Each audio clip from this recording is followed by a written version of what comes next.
Hi எல்லாரும் என்ன பண்றீங்க? இன்னைக்கு எங்க வீட்ல வந்து குவிக்கா சீக்கிரமே செய்யற மாதிரி ஒரு சின்ன ஸ்வீட் ஐட்டம் தான் சுஷியம் வந்து செய்ய போறோம். நிறைய பேர் வந்து சுழியம் அப்படின்னு சொல்லுவாங்க. மோஸ்ட்லி நான் வந்து ஸ்வீட்லாம் செய்ய மாட்டேன். ஸோ அம்மா ஊர்ல இருந்து வந்திருக்காங்க இல்லையா? ஸோ அவங்க வந்து இன்னைக்கு ஊருக்கு போறாங்க. ஸோ போறதுக்கு முன்னாடி எனக்கு வந்து இந்த சுஷியம் செஞ்சு கொடுத்துட்டு போறேன்னு சொல்லியிருக்காங்க. ஸோ சிம்பிளா எவ்வளோ ஈஸியா பண்ணலாம் அப்படிங்கறத சின்னதா ஒரு ஸ்னாப் பார்க்கலாம். ஓகே, சுஷியம் செய்யறதுக்கு என்னென்ன பொருளெல்லாம் தேவை அப்படின்னு பார்த்துடலாமா? சொல்லுமா. ஊற வச்ச கடலைப்பருப்பு 4 மணி நேரம் ஊற வச்சு 4 விசில் விட்டுக்கிடணும்.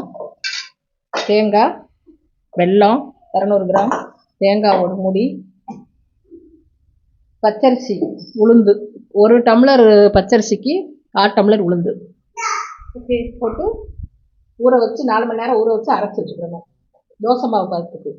அடுத்து நம்ம வெல்லத்தை நல்லா தட்டி போட்டுட்டு துருவின தேங்காய் வேக வச்ச பருப்பெல்லாம் போட்டு நல்லா நம்ம அடுப்பில் வந்து சுண்டை வற்றி இந்த மாதிரி வரணும், கட்டியாக வரணும். கிளறி விட்டால் அதை ஆற வச்சதுக்கப்புறம் இந்த மாதிரி உருண்டை பிடிச்சி எடுத்துக்கோங்க. அதுக்கப்புறம் நம்ம அரைச்சி வச்சுருப்போம்ல அந்த மாவில் பூரணத்தை முக்கி இந்த மாதிரி நீங்கள் பூரி பொரிக்கிற மாதிரி சூடானதுக்கப்புறம் பொரித்து சுட சுட எடுத்துக்கோங்க. அவ்வளோதான், ரொம்ப சிம்பிள் ரெசிபி. நல்ல மழை வரும்போது இந்த மாதிரி சுட சுட போட்டு சாப்பிடுங்க.